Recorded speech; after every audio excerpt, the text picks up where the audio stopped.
Hey crafty friends, welcome back to my channel for another card making tutorial. If you're new here, my name is Nicole LeBlanc and I like to share card making videos here on YouTube. So today's video is extra exciting because we have some brand new stamps that are released today from Rubbernecker Stamps to play with. So today we'll be playing with 3 of the stamp sets. They are Sunflower Beauty, Geranium Sparkle, and this last one here is Petunia Blooms. As you can see, they are beautiful, clear stamp sets, of the 4x6 stamp set size. I do want to let you know as well that there are other new products as well being released today, and I'll be sure to link Rubbernecker Stamps below in case you want to check out that beautiful release of products. So to get started with the first card today, we are going to be jumping into stamping with the Sunflower Beauty stamp set. So just as I start stamping away here, I do just want to kind of let you know where we're going with this video today. So today we are focusing on masking. As you guys know, if you've been here before, I absolutely am obsessed with ink blending, especially ink blending floral images. But sometimes we see beautiful stamps that we want to ink blend and maybe they don't have coordinating stencils or we don't have the stencils. So what are we going to do? We are going to make our own masks and do our own ink blending. So kind of kicking it back old school here today with the masking techniques. So to get back to my card here, as you can see, I'm just going ahead and stamping that beautiful sunflower on some white cardstock. I'm just using some black dye ink, and I'm working fast here because I'm going to go ahead and fling on some clear embossing powder on top of it. So anytime that I'm ink blending over a stamped image, I do find that I do get the best results when I lock in that ink using some embossing powder. Certainly we can get good results with skipping this step as well, but I'm an impatient person, and sometimes when you do jump right in from black dye ink to blending on top, you might get a little smudging. So that's why I like to lock in the colors. So now that the stamping's done on my card panel, I do have to stamp out the mask as well. So in my MISTI here, I actually have just a small sheet of some Gina K masking magic paper. And gonna go ahead and just stamp that out. You could use really any kind of ink for this. Now, I am speeding this up a lot because nobody likes to watch somebody else cut these images out of paper using scissors. But even though I am speeding it up here quite a bit, honestly, it didn't take me too long. And I think that the overall process of, stamping and cutting these out and ink blending is still less time than it would have taken me, had I have pulled out a whole set of markers and done all the coloring.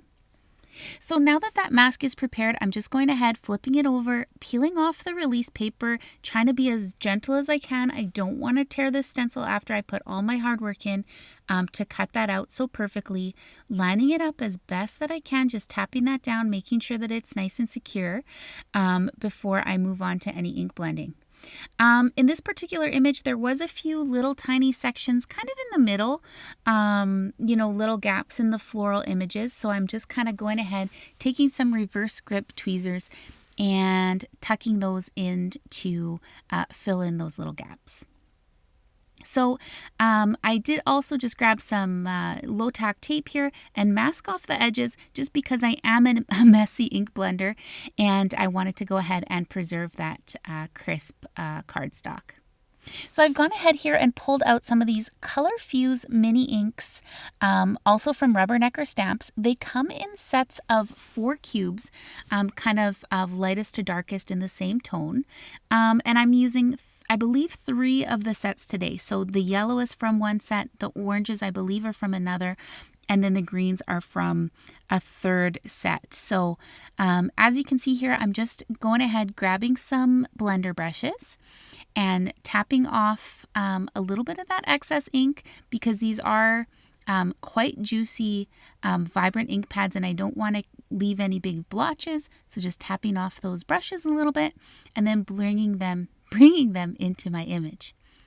So I started there with the lemon, the yellow color, kind of towards the center. And now I'm going in with this orange color to add a little bit of dimension, some gradient, some interest to these floral images. And that orange color is the apricot ink. And that's all I'm going to do for the florals. So as you can see, this process moves very quick. To protect my florals, I'm just going ahead and adding on some of this mint tape, just to kind of, like I say, protect those before I move in with the green ink blending. So I'm going to use this really light green on the leaves, on the ends of the leaves. This is the melon color. Once again, tapping off, bringing that color in, blending, honestly, just exactly like I would if this was a stencil. And once I'm happy with the color that I've put down, I'm going to go ahead and grab the darker green shade that I'm using today. This one is Grass.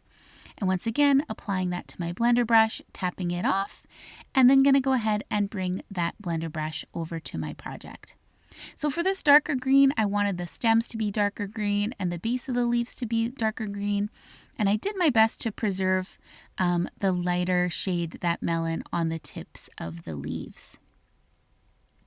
So now is the super fun peel and reveal. So one by one, I'm just very carefully, very slowly removing the masking tape off of this image. I do want to let you know I did speed this up here a couple of times. I'm actually removing this very slow, being very careful. I don't want to tear my cardstock. We've put all the work into it at this point, so I'm just going to be very gentle with the removal process. So here we go. Here's the exciting one, removing that masking magic around the edges of that sunflower. Isn't that amazing? Look how crisp that is. Honestly, I'm not a great colorer, and I think even if I would have colored by hand, I would have way more ink outside of the black stamped lines than using a method like this. So here's the base of our card. We're just going to go ahead and prepare a sentiment for it. So from that exact same Sunflower Beauty stamp set, once again, that Rubbernecker Stamps stamp set, I've picked this stamp that says, "You are amazing." So, and you are amazing. Thank you for checking out my video today. So for this sentiment, I thought it would be fun to do some heat embossing once again, because I already had my embossing tools out. So I'm going to go ahead, stamp this out using some clear Versamark sticky embossing ink, stamping that on some black cardstock, which, as you can see there, I've already pre-treated with an anti-static tool, and sprinkling on some white embossing powder.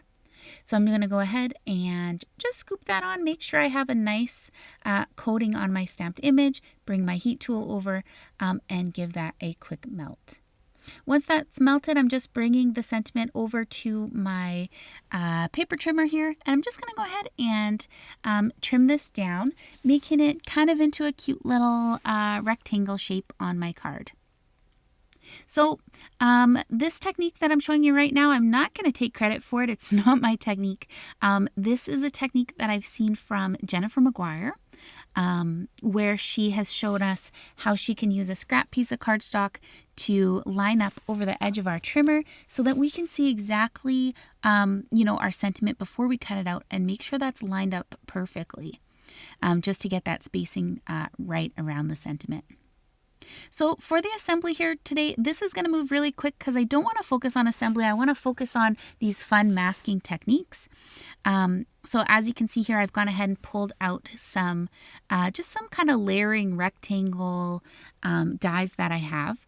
If you don't have rectangle dies like this, no worries. You can totally just use your paper trimmer to trim down your cardstock as well. So my vision here is to leave that floral image kind of tucked over to the left so we can put that sentiment in the bottom right hand corner, layer in some black cardstock, and like I say, we're moving quick. We're moving on to card number 2. So for card number 2 here, I've pulled out another one of these brand newly released today stamp sets from Rubbernecker Stamps. This one is called Geranium Sparkle. Like, these florals, honestly, they are so beautiful. Absolutely beautiful. So for this one, I wanted to do the same technique, but show you how we can get a completely different look. So if you're not into the heavy black stamping on the first card, let's try something different here. So this time we're following the exact same steps, but rather than stamp it out using the black ink, I'm just diving right into some sticky embossing ink, and that's because I'm going to start with some gold heat embossing. So as you can see here, I'm just scooping that powder onto my stamped image. Off the screen, I'm going to go ahead and melt this out with my heat tool, and then we will move right on over to prepare our mask. So once again, tucking our masking paper into our stamp positioning tool. Going to go ahead, just throw some ink on there, give it a stamp. We could use any color ink here. I'm just using the black because that's what I had out for that first card project. And once again, diving right into that cutting. So once again, don't want to spend too much time on the cutting. No one wants to watch that. It's not exciting. So let's jump right into the technique. So now that that mask is ready to go, I'm just peeling off the back release paper from the Masking Magic and lining that up as best I can around my stamped images, right? Making sure that I don't have any gaps between my embossed images and the mask that I cut out. So really just taking my time, making sure that that's all lined up nice and perfect. This Masking Magic is repositionable, so if you need to peel it up and stick it down and adjust it, you totally can. Once again, I'm going to protect the edge of my cardstock here, just using some masking tape once again. And these are actually the same tapes that I used before, so we can use those mint tapes over and over. So I'm going to first dive into the florals for this one. So to pair nice with the gold, I thought I would do a pink and aqua kind of look. So we have two flowers here. I thought it might be fun to kind of do one a little lighter, maybe one a little darker. So you can see there I did tuck in that mask back on the bottom floral image. And then I'm going to start blending on the larger of the florals.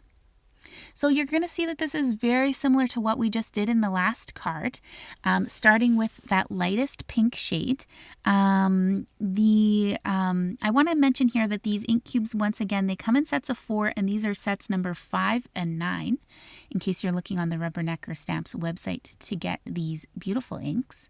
But yeah, just starting with the lightest shade of the pink, taking little by little at a time, dabbing off my brush to make sure that I don't have any excess, using those good blending techniques, trying to remember to start off the edge of the cardstock when I can before bringing my brush right into the paper, and really just blending very softly here.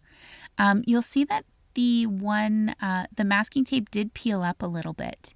And one thing that I did find with this Masking Magic is that it is absolutely repositionable. You can stick it back on your inked surfaces, but it really doesn't like to stick on your ink surfaces when your ink is still wet. What you're going to see here in a moment is I'm going to pull out the mask for that larger floral so I can focus on the bottom one. And you'll see that it didn't really want to stick there. But honestly, that's completely my fault. I could totally be patient, give it a couple minutes, go refill a coffee, get a snack, and come back. And this mask would stick beautifully. But you guys know me. I don't have patience. I don't want to take a break. I'm on a roll here. So I'm just kind of going to stick that down as best that I can, kind of hold it with my fingers and stick some mint tape on top just kind of to help it as well. So moving on to that bottom floral, starting with that blush ink color, inking this guy up here once again, and just following the same techniques that I did on that other floral. So at this point in the video, I do want to say thank you for watching. And if you're enjoying this video so far, I do invite you to give it a thumbs up. Let me know that you liked it. And be sure to subscribe if you want to, stay in the loop here with my latest crafty endeavors. I would love it if you'd come and subscribe and hang out with us and share in the crafty inspiration. So back to the card here. Now that that bottom floral is done, you can see that I'm just going ahead and peeling off that mint tape off the leaf areas because I had protected those earlier using the mint tape just because I didn't want to contaminate those leaves with any pink ink. So peeling those off very gently, being as careful as I can.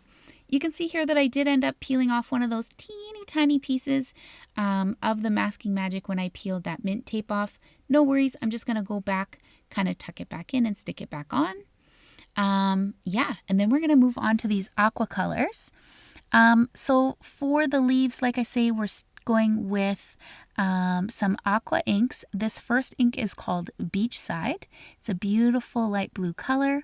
Just going ahead and kind of shading in all of those leaves. I was thinking here too that if you wanted to save on, your masking tape and wanted this process to go even faster, another thing that you could do is if you have any of those mini or small blending brushes, I think that in a technique like this, the smaller the blending brush, the better.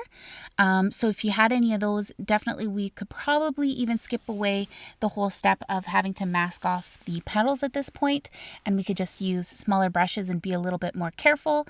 But in this case, I'm a little bit clumsy, so I thought, why not mask it off just to be safe and in case I get carried away in the blending. So here we go again, peel and reveal. I don't know what it is, obviously I made the card, but still watching that get peeled away, I am amazed every time. Every time. Absolutely beautiful. Amazing. And these inks, they blend so beautifully. I absolutely love them for this purpose, for ink blending. Absolutely gorgeous. So for this card here, the assembly here is going to go very quick once again. I'm just going to go ahead, trim down that card panel using a rectangle. Going to go through that stamp set, pick out a sentiment that I like. Honestly, I like them all. But I thought that this sentiment here, the thanks for everything, just kind of nestled in there absolutely perfectly in the kind of crook of that leaf and petal there in the bottom corner. So that's why I went with the thanks for everything. I'm going to go ahead and emboss the sentiment as well, just so it blends in and matches that beautiful gold embossing on the floral image. So we're going to emboss this in gold as well. And once again, just going to go ahead, stamp that down twice using that Versamark clear sticky ink. Stamping it twice, making sure we have a great impression. And then we're going to go ahead and throw on the gold embossing powder for this one. So like I said, assembly, we're going to be kind of fast forwarding here through the assembly here in just a moment. But really it came together really quickly. So once I went ahead and melted the sentiment with the heat tool, I popped up that panel on some foam tape on an A2 size card base, and that's it. I love the dimension of popping up the white on white. I think it's very classy and very beautiful. At this point, if you wanted to add some drops or some gems, now would be the time to do so. So we're moving on to this last card. This card is using the Petunia Bloom Set floral stamp. And as you can see here, the beginning process is going to be exactly the same as that first card, but make sure you hang in because the blending on this one is a little bit different. And if you haven't tried this kind of rainbow technique before, I think you're really going to like it. So anyways, back to the card here. As you can see, stamped out that image using some dye ink, making sure we have a great impression, moving fast, throwing the or sprinkling on the clear embossing powder on top. And I'm going to off screen melt down that embossing powder. Once again, I'm back to the masking magic. So I'm going to go ahead and stamp out that floral again. Like, look at that beautiful first impression stamping. These stamps are amazing. So off screen, I did save you the time here, trim out that mask once again by hand. Gonna go ahead, line up that on my stamped panel as best that I can. This time I went ahead and taped it down to my Make Art station. As you saw before, it's completely not necessary, but sometimes, I don't know, sometimes I like to stick it to the Make Art station because then I can slide around my panel instead of having it stuck right to my work surface. So for this panel, as you can see here, we're going to end up with the rainbow floral, but we're only going to use 3 ink colors. So we have the lemon, the blush, and the blue, I believe is called Sierra. So I started with the lemon, our brightest color right in the middle. And because our rainbow is going to end up with 5 colors altogether, 3 of which include the yellow, really we want the yellow to kind of take up the biggest area, because the yellow, as it overlaps with those blue and pink inks, is really going to be 3 of the colors on this card. So I'm just going ahead with a light hand adding those inks on and layering them up until I'm happy with the color intensity here. And I hope you all are sticking with me, because when I peel back this stamp, you are going to love it. I love it. I'm assuming you're going to love it. Who wouldn't love this? So just peeling it up, revealing that gorgeous floral image. Absolutely beautiful. I love that we can do techniques like this without needing all the fancy layering stencils, without needing, a whole rainbow's worth of ink pads. Here you can see I only used 3 inks and we're able to get this beautiful, beautiful rainbow. We're going to keep this one simple because honestly, I think that rainbow ink blending is the star of the show. So I went ahead, picked this sentiment that says, "You make me smile." I hope this rainbow floral inking masking video made you smile today. And I hope that you are having a great day and that you're enjoying the video. So there we go. Final look at the last card. Thank you so much for watching today. I'm going to be sure to link Rubbernecker Stamps below so you can check out their new products. And until next time, I hope you are keeping it crafty. Bye.